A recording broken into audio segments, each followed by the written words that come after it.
Welcome back to an unseasonably cold June day for Carolina. Today we are going to be looking at this optic that you see right here, mounted up on the rifle that you saw mounted up throughout the intro as well. This is the Brownells Magnified Precision Optic. This particular one is the 5 to 25 model. They also offer a 3 to 18 model. There's some variances between the two, of course, but it is designed to be a precision rifle type of optic. This particular one is a little heavier. I think it's 37 ounces on my scale, and obviously the 3 to 18 is going to be a little bit smaller as well.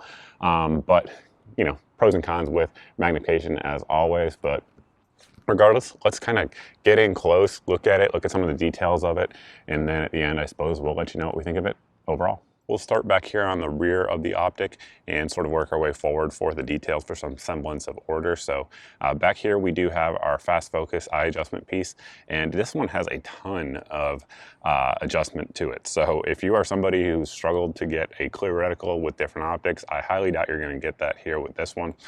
Basically, for folks who are new, these eyepieces back here allow you to set the reticle so that it's clear to your eye and your vision, because everybody's vision, of course, is different.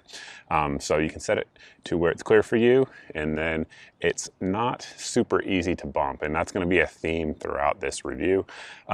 Everything's pretty darn tight on this scope, and I've used it a good bit, and it's still really tight. So in my opinion, that is a good thing, particularly for a precision-oriented optic. But yeah, that's our fast focus eye adjustment piece. I should also mention that the scope does come with lens covers, flip-up ones. I just don't use them. It also comes with a sunshade. Again, I just don't use it, but for those of you guys that like those features, it's there for you, so you're good to go there. On the right side of the optic, it says Brownells, and then MPO on the side you guys are looking at. Something I really do like is this integral throw lever. I don't know why every variable scope doesn't have that. It doesn't make any sense to me, but it is what it is.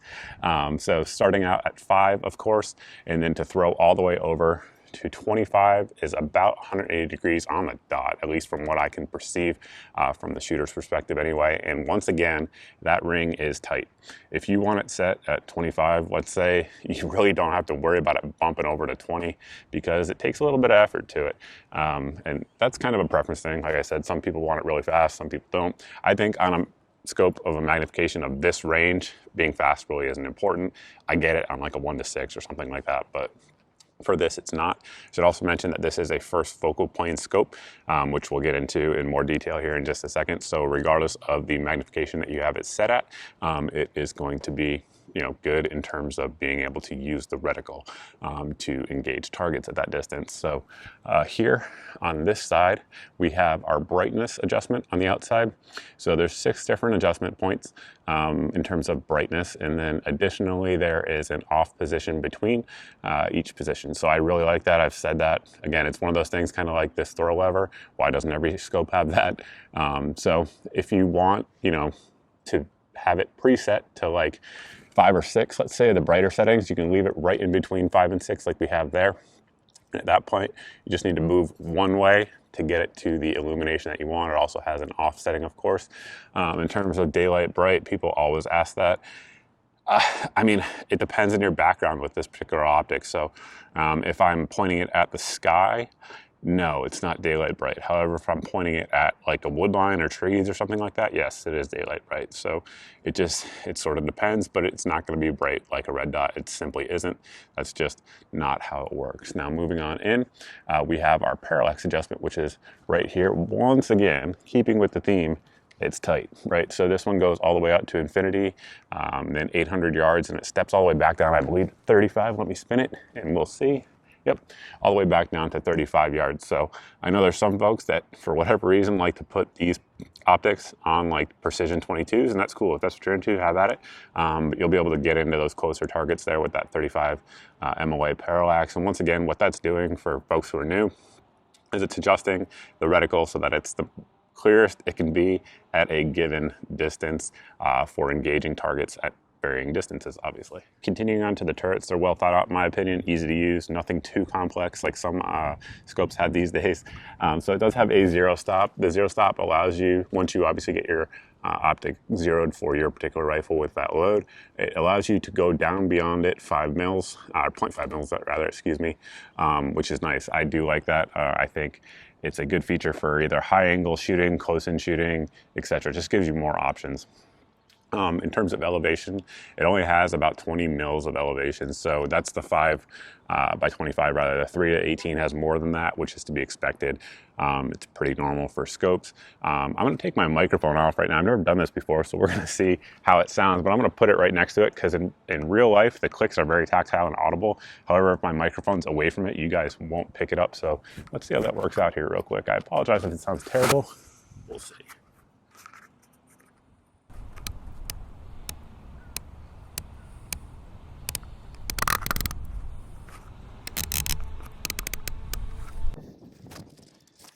So thanks for participating in that experiment. But again, in real life, it is very tactile, very audible, no issues at all. Our windage cap here is capped, as you guys can see. Our windage turret is capped rather, which I like. I've said this across the board in a ton of different optics reviews.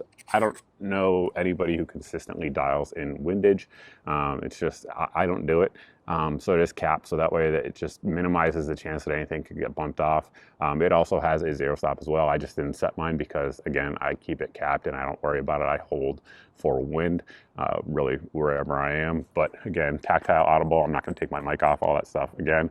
And then the cap on there goes right back on. I should have mentioned outside here on the illumination is where you put your battery. It does take a CR2032 battery. Now we're going to get into the reticle itself. So as a very basic overview, it is a Christmas tree style reticle that is mill based, of course. But there's some interesting details and some smart things they did when whoever designed this designed it, right? So let's look at the reticle here. Got a few things going on. Number one, it gives you the ability to mill down to 0.1 mils, which is nice. Those are those little spots at the vertical and horizontal stadia line. And it does, again, give you that ability. So if you're shooting especially long range with this particular model, that can become super important. So the difference between 0.1 mil and 0.2 mils, especially if you have a smaller target, you know, it can make or break the shot literally. Additionally, right in the center there, it has that floating dot design, which I do like, particularly for folks who are going to be dialing. Guys who like to dial, that's going to be huge for you. So say you have like a 1 MOA target and you want to dial into it, it gives you the ability to see around it and make sure that you're perfectly centered on that target where you want to be to make the shot. So that is nice in terms of actual dialing in and accuracy on this scope. I did a box test. It was as accurate as the rifle and the ammo was itself. So the dialing and turrets definitely seem to be on. The vertical and horizontal stadia line are going to be broken down into 0.5 mil increments where you have those smaller tick marks, and the larger tick marks are going to occur every mil. And then, of course, the even numbers are going to be marked on there. That's especially important as we get down into the Christmas tree portion of it because it's very easy to get lost in a reticle without a number on the side of it. People talk about getting lost in the turrets. I'll tell you, it's just as easy to get lost in a reticle, particularly one like this. Another feature that's nice about this particular reticle that you don't always see on these types of optics is that both the vertical and horizontal stadia line are actually kind of hollowed out. So there's actually two lines with space in the middle. And again, if you have a small target at distance, it's huge. It gives you the ability to actually have a hold reference point on your target versus like a thick line where you really might not know or it might be obscured. So I do like that for sure.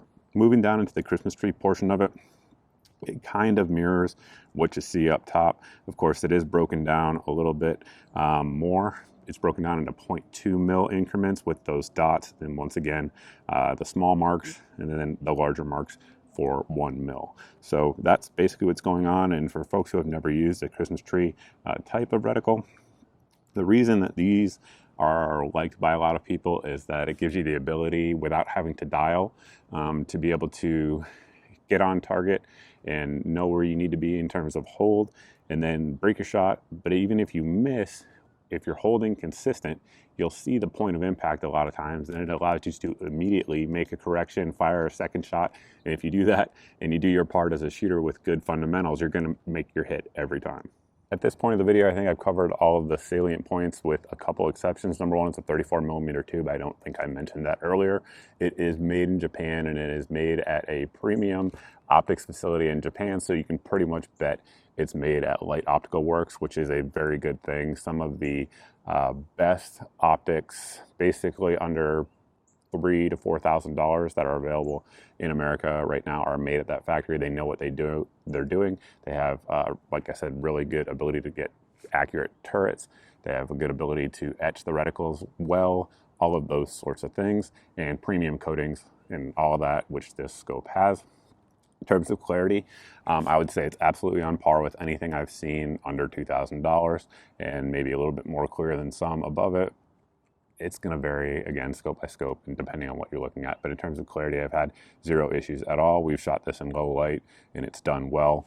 Additionally, I should point out that the eye relief on this one, up at 25 magnification, is actually a little higher than I would have expected. It was I think the book says like 3.7, but typically on an AR style rifle with a higher magnification scope, you're going to see basically your rear lens be back here.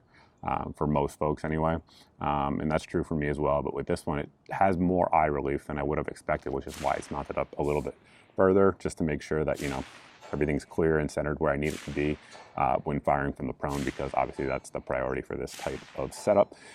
Price point on this one, really good for what you get, in my opinion. It is $999. So again, there are competitive offerings that are going to be very similar in terms of feature set that you get, that rather you will pay much more than that for. So price point, value-wise, while it's not an inexpensive scope at all, I think there is a lot of value there. Something I would change if I could. Not really sure that there's really anything for this type of scope, honestly. Maybe having some auto ranging features, like up in the top right or top left, would be cool. If you want to get quick ranging capabilities and don't want to have to do the mill math. But I don't think people, you know, who are looking at this scope are going to want that. I think they want to run the numbers, they want to do the math, and that's cool too. So there's definitely a place for both. I like both. I like the mill system. It's what I was trained on, so it's intuitive to me. Maybe one day we'll do a video on that. I suppose there's probably already a million out there on the internet. But anyway, I think that's pretty much it. If you guys have any questions about the optic, anything like that, you can always post down below in the comment section like always. But the best place to reach me is still going to be over at my Facebook page as always if you have a question that you actually need answered. Simply because I actually see them over there. Sometimes it takes me a few days because there's literally hundreds of thousands of you and only one of me, but I do get back to everybody over there if you have a specific question. So that's pretty much it. Thanks for watching, guys. I truly appreciate it, and I look forward to seeing everybody in the next video.